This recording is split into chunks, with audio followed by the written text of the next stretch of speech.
think it's a great fight. I think whoever lands the first big punch definitely gonna put the other to sleep, but I mean, it's gonna be hard to... 本日はバムが井上尚弥 vs 中谷について熱弁を振るった件を見ていきます。なお、このチャンネルは井上尚弥選手を全力で応援するチャンネルです。ぜひ視聴の前にチャンネル登録もお願いします。2026年5月2日土曜日、東京ドームで日本ボクシング史上最も重い意味を持つ一戦が行われます。4団体統一世界スーパーバンタム級王者の井上尚弥選手と3階級制覇王者で前 WBC、IBF 統一バンタム級王者の中谷選手。無敗同士の日本人対決。しかも双方が世界的な評価を確立したトップファイター同士のぶつかり合いというのは、これまでの日本ボクシング史を振り返っても、そうそう前例のある話ではありません。井上尚弥選手のプロ戦績は32戦32勝 27KO。世界戦に限れば27連勝と、もはや負けを想像できないという段階にまで来ています。守ってきたベルトの数もとんでもない量になっています。逆に中谷選手も32戦32勝 24KO。階級を上げながら一度も黒星をつけられることなく、複数のベルトを積み重ねてきました。どちらを主役にしても成立する、そういうカードです。この試合への注目は当然、日本国内にとどまりません。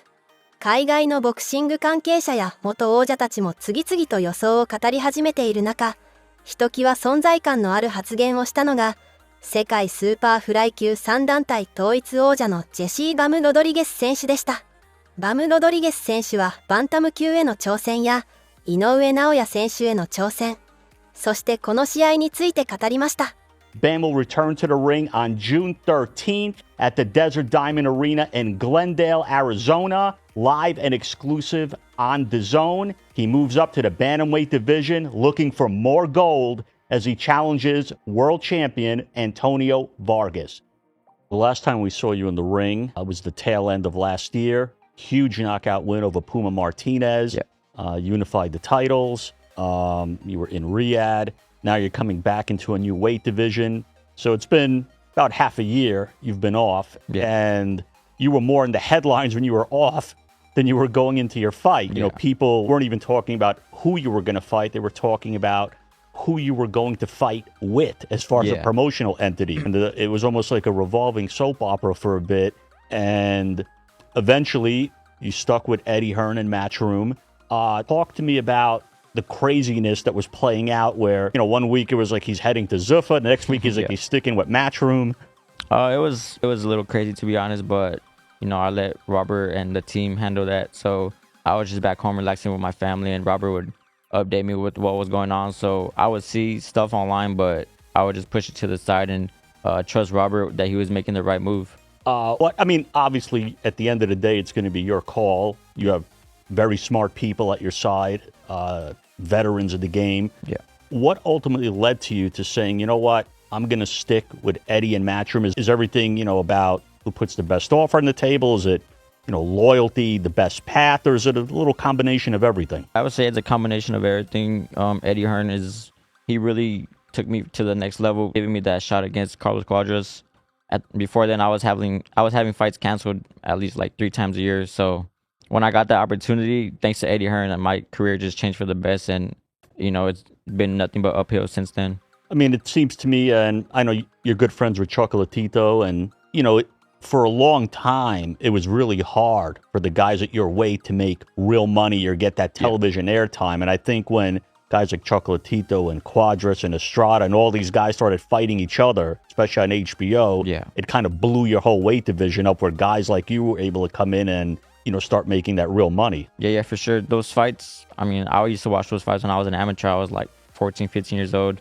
And I remember hearing the name Chocolatito. He was a 112-pounder at the time. I think he was co-headlining for probably a Golovkin fight. And ever since then, I feel like he really brought eyes back to the lower weight divisions. And he really set the tone for us kind of fighters and brought the spotlight back to this weight class. So I feel like now I'm able to do the same for my weight classes. And, you know, it's just a blessing to be where I'm at today. You were probably almost in a surreal moment when you actually got in the ring and fought 3 of those 4 guys that kind of set the tone for the super flyweights. Especially against Cuadras. The first few rounds, I guess, a little starstruck just because I would always watch Crowdges on TV, on HBO, fighting Chocolatito, Rung Visay, those names. So to actually step inside the ring with him on a 5 days notice was like mind-blowing. But once that third round came, I really settled in and was able to finish the fight. Yeah, you weren't just beating those guys, you were practically retiring those guys. Yeah. And I know for a little while, there was almost like a push for you and Chocolatito to get in there, but I know you guys are close and you kind of made it clear. I don't think that's going to happen. Yeah, for sure. Especially with Mr. Honda in the mix. I don't think he really wanted to see that fight, but I mean, at that time, I was getting asked probably every day if I was ever going to fight Chocolatito, but we would always say the same answer every time. And now you're heading up another weight class. Is this a permanent move for you, or is this, you want to see how you feel at the weight? Just go test the waters at 118, get the victory, and then hopefully move back down and become undisputed and then go from there. Have you watched a lot of footage on Vargas? Like, what do you know about him? I mean, I don't watch footage of any fighters that I fight, to be honest. Or have you watched any of his fights? I've seen a couple of his fights live. He's a good fighter. He's tough. He doesn't stop. He has a lot of heart. But I mean, that's pretty much all I know about him. He has good speed as well. I know he was a good amateur. That's as much as I know about that. So the goal is to get a third divisional title and then fulfill your goal of undisputed. Yeah, I mean, I'm only one belt away. The IBF is the last belt I'm missing. So definitely want to get Antonio Vargas out the way and then go back to 115 and get the IBF and become undisputed. Now, I'm sure you read all the press clippings, the big elephant in the room. You and Naoya Inoue, you have a big fight coming up. He has a very big fight coming up early next month. You want to go back down, obviously, to fulfill undisputed. But what would happen if that fight came on the table? I'm ready whenever. That fight's been brought up just as much as Chocolatito fight back then. So if that fight was presented to me right now, I'd definitely go ahead and take it. I mean, I'm sure you'll be a very interested observer in the fight next month. Yeah. One of the bigger fights in Japan, I can't even remember since when. What do you make of that fight with him and Junto Nakatani? I think it's a great fight. I think whoever lands the first big punch definitely gonna put the other to sleep. But I mean, it's gonna be hard. That's a great fight. They're both pound for pound greats. They're both world champions. So I think this is the kind of fight that like whoever lands first is gonna win. I mean, they were in action in separate fights in Riyadh last year. Nakatani was in really tough.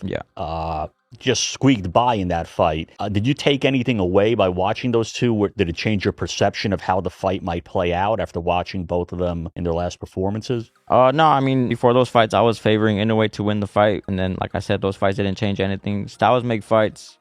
The guy Nakatani fought was nonstop pressure. I don't think Inoue has that same kind of style. So, like I said, styles make fights. Do you think you and Inoue finally getting in there, that's a fight that will define this era in the lower weight classes? I think so. I think me against Inoue would definitely be, if not one of the biggest fights in the lower weight divisions. Do you have a preference of where it happens? I mean, obviously, you're with Mr. Honda, so I'm sure there's no issue with if it happened in Japan, but I'm sure you would love for that fight to happen maybe in Las Vegas, maybe California, somewhere where there'd be a big, Mexican-American turnout. Yeah, I mean, I really don't care where it is. I love going to Japan anyway, so if I were to fight out there for the first time, that would be great. But like you said, if it's in the United States, that's great as well, just because there's a lot of Mexican-American fans that will support. So, I mean, it is what it is. Wherever the fight ends up being, I don't care as long as the fight happens. Have you, because he might be a potential opponent, when you watch his fights, do you sort of like see the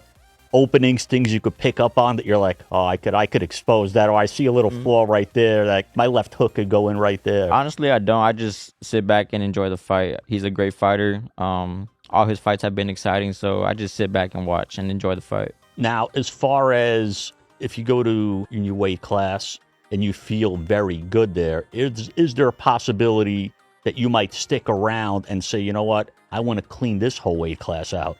Yeah, for sure. I mean, like I said, take it fight by fight, see how I feel at 118. If I feel good and there's no need to go back to 115, then I'll just stay at 118 and work my way up to the big fight that everyone's talking about. Now, you're one of the pound-for-pound guys out there, like Inoue, a few others. When you go out to the ring, do you even pay attention to the whole pound-for-pound label? Does it add a little bit of pressure to show out in the ring? I think so. Now it does. Back then, before I was on the list, I really didn't care about it. But Yeah. After I beat Sonny Edwards, I think I became number 10. And then ever since then, I just kept moving my way up. So now being number 4, I feel like it's bragging rights, but at the same time, it's also a lot of pressure that people are expecting, great performances from you. But I mean, that's what I do every time I step inside the ring. So at the same time, it's not really any pressure. I just go out there and do what I do and work my way up. I'm sure for career bragging rights, you want to reach that number 1 spot. And there's still an ongoing debate.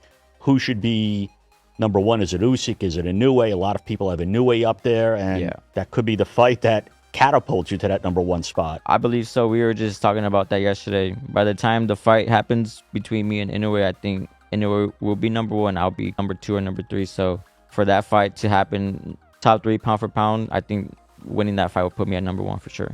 Now, this fight's taking place in June, your next fight, preferably 2026. How many times do you want to come out in action? At least 2. If we can get 3, then I would love that. But getting past Antonio Vargas first, clean, and then go to another fight, and we'll see what happens after that one. Have you set a ceiling, or has Robert set a ceiling for you in terms of how high you can go in terms of weight? We've talked about it before. We said maybe 130, but the way things are looking, maybe 126, cap off at 126. I think you might correct me. I think early on in your career, you may have weighed like 126 for one fight. I think so. I think I weighed in a little heavy for one of my fights just because my opponent came in heavy. So I remember seeing that when I was researching stuff, and I said, I can't even picture Bam at that weight class. Yeah, it's crazy. I mean, I'm not too sure what happened that time. I think my opponent came in heavy, so that's why I weighed in at 126 or around that weight. So you could potentially see like 130 as a ceiling. So there's still a lot. You have a long time. You're still a pretty young guy. Yeah. You have a long time to map out the weight classes. Yeah, I think so too. I mean, it's really just time will tell, to be honest. Like right now I'm moving up to 180, so we'll see how we do there and see if we can keep moving up. And June 13th, tell the people what they could expect to see from Bam. Just expect another spectacular Bam performance. Just the same performance, the same Bam that you get every time, action-packed. Just expect a great fight. This has been another episode of the Mr. Versace podcast. I want to thank Bam Rodriguez for joining me today. Remember to catch him in action June 13th at the Desert Diamond Arena in Glendale, Arizona, when he moves up in weight looking for more gold against Antonio Vargas, live and exclusive on DAZN. やはり今回の試合と切り離せないのが将来的に浮上しつつある井上尚弥選手対バム・ロドリゲス選手という夢のカードです。現時点では井上尚弥選手がスーパーバンタム級、バム・ロドリゲス選手が次戦バンタム級と階級が一つ異なっています。ただ、バム・ロドリゲス選手はまだキャリアの途中であり、今後の階級移行次第では両者の距離が縮まる可能性があります。井上尚弥選手自身も過去の取材でバム・ロドリゲス選手との対戦について問われた際、バムが上げてきてタイミングが合えばもちろんそれは興味ありますね。自分はバムの試合は好きですよと回答。またライブでも興味深い発言。フェザー級っていうちょっと質問が多いんで、はい、このフェザー級が最終チャレンジかなと。はい。スーパーバンタム残すところ、はい、この中谷戦と、もう一つくらいかな。なんとなく噂はされてないですけど、一つなんかやりたいなって思ってる試合。それが終わればなんかラスト挑戦でフェザー級。戦いたい相手も今はフェザー級すぐ上げるわけじゃないんで、今のチャンピオンがその時どうなってるかっていうのも状況次第なんで、その時いるチャンピオンと、決めていきたいかなと思います。わかりました。バム・ロドリゲス選手側もこの話題を前向きに受け止めています。自身のキャリアの上限として井上尚弥選手と同じくフェザー級あたりを念頭に置いていると示唆しつつ、井上尚弥選手との対決については実現すると思うと断言しています。さらに中谷選手についても触れ、井上との試合でも中谷との試合でもどちらと戦っても素晴らしい試合になる。そしてどちらに対しても勝つよと言い切りました。この自信は裏を返せばそれだけ井上尚弥選手と中谷選手を強敵として認識しているということでもあります。格下相手にはこういう発言にはなりません。さて、今回はバム・ロドリゲス選手の発言を中心に井上尚弥選手対中谷選手戦の行方をお伝えしました。皆さんは今回の試合、どちらがどんな形で勝つと見ていますか？